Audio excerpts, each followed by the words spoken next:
concepcionadas por Heidegger, né, de acordo com alguns aspectos do seu intuito, do seu aspecto, do seu projeto filosófico de um modo geral, que tem relação com a noção de morada, né, traduzida para o alemão como Aufenthalt, né? E aqui vamos fazer algumas leituras, né, para poder contextualizar o que seria essa questão da morada, como é que essa noção, traduzida em alemão, chamada de Aufenthalt, né, por Heidegger, poderia nos demonstrar um pouco da percepção heideggeriana e da percepção heideggeriana sobre Heráclito. Na morada, enquanto Aufenthalt, isto é, essa expressão em grego aqui, né, que é a tradução específica que Heidegger anuncia sobre morada, né, diante da tradução em alemão, ele afirma o seguinte, de acordo com o artigo, né, não está em jogo somente apenas a construção com paredes, teto e cobertura. Isso não porque, neste caso, a morada, isto é, a casa, já não significa apenas o lugar para onde diariamente nos recolhemos a fim de nos abrigar contra a natureza que continuamente nos ameaça. Isso aqui, essa noção de morada, remete, né, necessariamente à morada do ser, ou à casa do ser, ou à noção do ente privilegiado, né, do qual tanto Heidegger se refere, que no caso é o Dasein. O Dasein, né, que é uma tentativa que Heidegger faz, né, dessa recuperação dessa noção ontológica, né, fundamental, que o Heidegger tenta criticar a partir de toda a história da filosofia, revisitando Platão, revisitando Parmênides, revisitando Heráclito. Aqui tem um livro especificamente do Heidegger sobre o Heráclito, né, no qual esse artigo se baseia, deixo aí indicado posteriormente na descrição, no qual ele vai trazer essa perspectiva da noção de morada, né? A morada, que é a morada do ser, que é o ente privilegiado que se pergunta pelo ser, que pode se debruçar sobre a existência, no que existe para fora, em um determinado sentido, que pode ter noção, digamos assim, dessa perspectiva ontológica fundamental, é o único ente fundamental que pode se perguntar pelo ser. Então, morada é a casa do ser, a casa do Dasein, né, que é o único ente privilegiado que nós poderíamos entender aqui como ser humano. Entretanto, Heidegger não está alinhado com essas perspectivas antropológicas, apesar de que, posteriormente, a contragosto dele, ele vai erigir um novo tipo de antropologia, inevitavelmente a contragosto do próprio Heidegger. Seguindo aqui na questão, né, o lugar para onde diariamente nos recolhemos a fim de nos abrigar contra a natureza que continuamente nos ameaça, né, da noite, do frio, do sol, das intempéries. E todavia o fato de podermos nos pronunciar a respeito deste para, e aqui essa noção de morada, no que remete a uma casa, né, ele está se referindo necessariamente a essa figura do Dasein, desse ente privilegiado, né, através do qual costumamos nos relacionar com as coisas, no caso, com a casa. Não é propriamente da casa que se fala, mas apesar disto, esta fala ainda resguarda uma relação originária conosco mesmos. Os entes que habitam ou moram sobre a terra, este para possui então uma estrutura transcendental, sendo, portanto, revelador daquilo que continuamente precisa ser reconquistado com tarefa nossa. Mas, por exemplo, quando se diz que a casa é para dormir e descansar, que ela é para nos reunirmos com a família, os amigos, que é para estar a sós conosco mesmos, este para possibilitar todo esse sentido permanece resguardado. Então, essa estrutura transcendental também vai resvalar diante de um embate muito forte, né, que o Heidegger tem com essa perspectiva da condição de possibilidade, né, neocantiana, né, no qual ele vai tentar erigir e criticar essa perspectiva também, né. Ele quer reestruturar um novo modo de fazer uma ontologia fundamental. É diante disso também, diante desses olhares, né, que ele se apropria de Nietzsche como ferramenta e acusa-o de ter sido o último metafísico, a partir de uma elaboração, né, baseada nessa estrutura dessa ontologia fundamental, né, e da noção de diferença ontológica, né, para fazer um determinado diagnóstico, né, que Nietzsche se debruçava sobre uma filosofia dos entes, e não se perguntou pelo ser, apesar de ter sido importante, de certa forma, para poder fazer sucumbir determinados parâmetros da metafísica tradicional, mas ele terminou por encerrar, por fechar a porta da metafísica tradicional, no qual Heidegger vai ser o grande, digamos assim, inovador, segundo o próprio, né? Então, mesmo na experiência mais concreta de todos os dias, este para-remissivo se revela de múltiplos modos. Assim, por exemplo, nós voltamos para casa e delas partimos todos os dias, na noção, né, de que foi enumerada aqui por nós, né, da questão da morada, né, dessa noção de morada.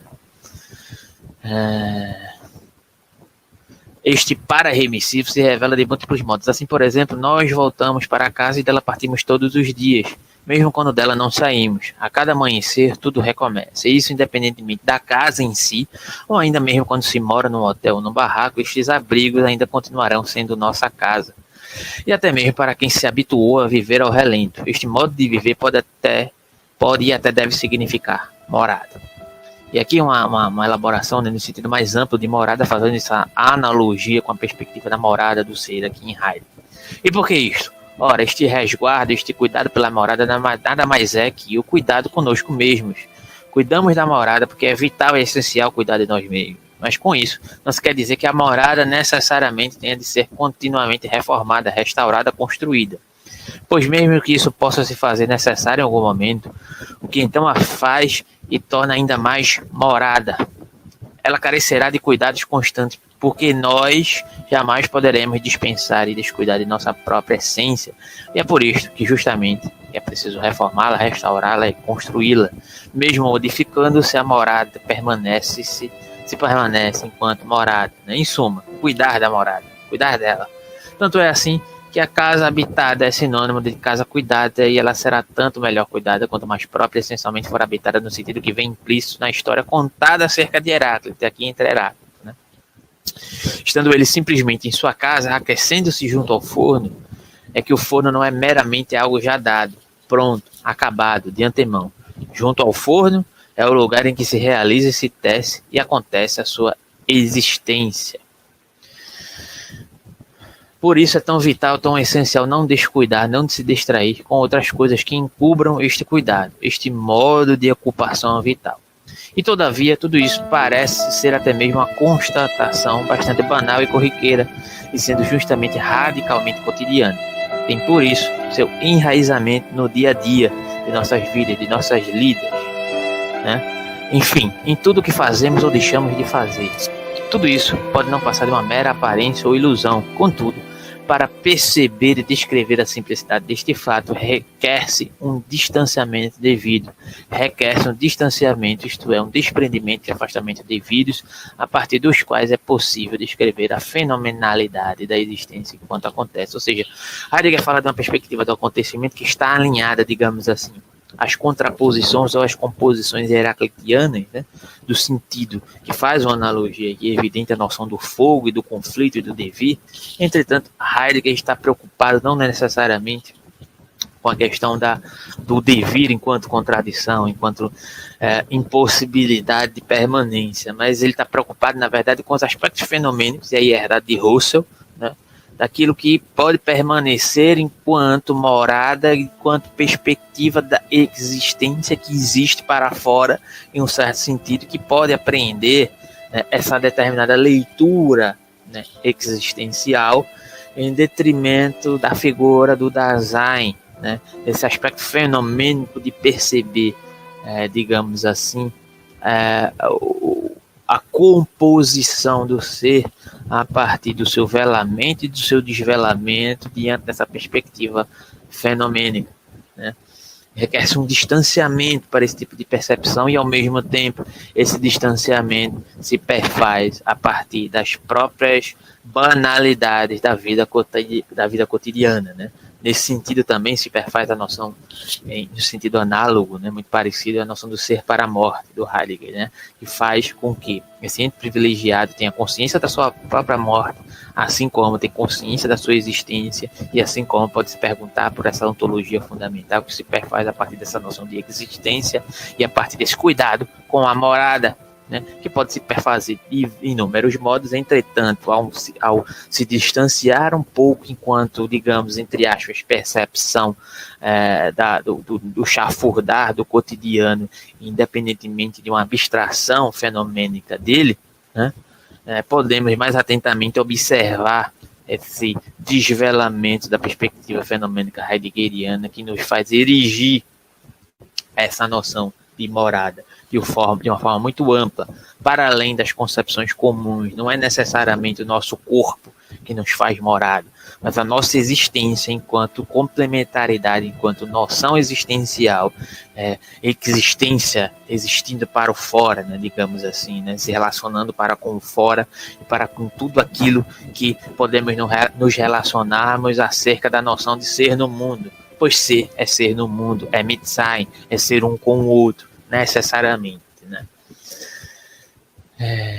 Este ser já sempre nu, por nós é assim caracterizado como foi chamado de um já ser enquanto fato bruto da existência. Comentador Schubart.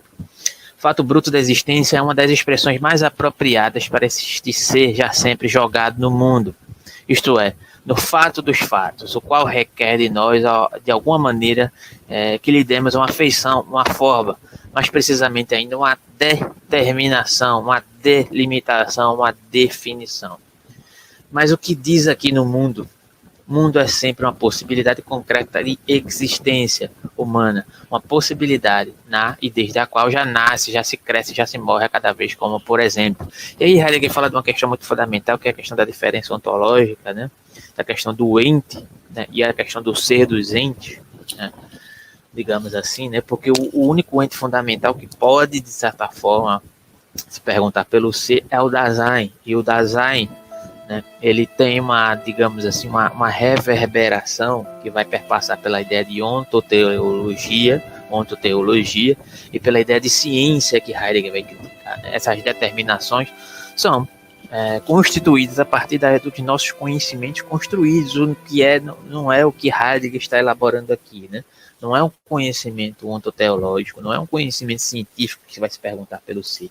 Essas definições estão equivocadas. A pergunta pelo ser se perfaz a partir da pergunta dessa noção de existência de um único ente fundamental que pode se perguntar pelo ser. É a pergunta que foi esquecida, né? Esquecer o ser é justamente trazer uma vida de certas configurações conceituais que afastam essa perspectiva de morada do ser a partir de uma elaboração dessa pergunta pelo próprio ser, né? Enfim, finalmente aqui uma citação do Heidegger sobre o humanismo, né, para elaborar essa questão. O pensamento constrói na casa do ser. Nessa, como tal, as junturas do ser dispõem de uma conjuntura, sempre de acordo com o destino histórico, a essência do homem a morar na verdade do ser. Esse morar constitui a essência do ser no mundo, ser e tempo. A indicação que aí se faz do serem como sendo morar não é simples um jogo, não é um simples jogo etimológico.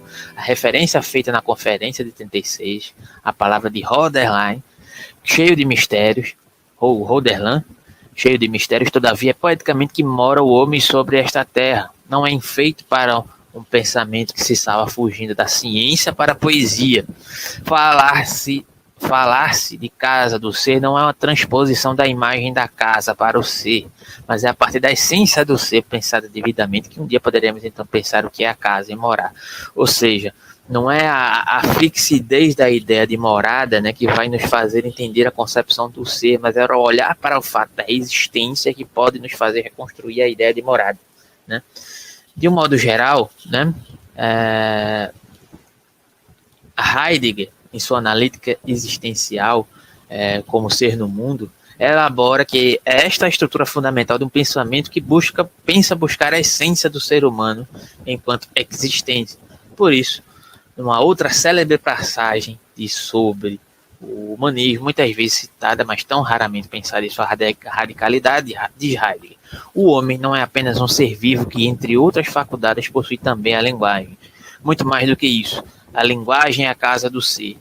Nela morando, o homem existe na medida em que pertence à verdade do ser, protegendo-a e guardando. Ou seja, existe uma noção de velamento e desvelamento que se perfaz a partir da linguagem enquanto morada do ser, mas não como representatividade do ser. Mas é a ambientação, é a perspectiva que se faz enquanto existência, né? Dessa própria noção do ser enquanto linguagem. A linguagem é o perfazer do caminho que se designa a, digamos assim, a uma identificação dessa morada e que posteriormente, no momento mais tardio, Heidegger vai concluir que o que está mais próximo, inclusive, de um aspecto linguístico dessa caminhar para identificar dessa morada pelo ser é a própria poesia, né? Porque nela pode-se encontrar um elemento muito mais profundo que possa se constituir a partir daquilo que Heidegger entendia como ontologia fundamental, né, que é todo o seu projeto de vida de um modo geral. Então esse foi o nosso vídeo de hoje, comentando um pouco sobre essa noção de morada em Heidegger, né? Algumas pinceladas sobre essa questão. Posteriormente podemos adentrar melhor nessa questão, elaborar algumas outras questões, né, de forma mais completa sobre isso. Posteriormente as indicações do artigo vão na descrição, assim como os termos em morada, o termo morada, né, na sua perspectiva, vai estar presente aqui no artigo, na tradução em alemão, né, em grego, né, qual você pode conferir e até fazer uma investigação etimológica acerca desses termos. E aí, no mais, se puder ajudar o nosso canal, Pix e o nosso Apoia-se, segue na descrição, assim como todas as nossas informações de nossos cursos gratuitos e os nossos cursos que estão sendo elaborados a partir de uma colaboração democrática, né, como, por exemplo, o curso de Genealogia da Moral, estudos dirigidos sobre Genealogia da Moral. Então, no mais, é isso. Até o próximo vídeo do Gap Filosófico.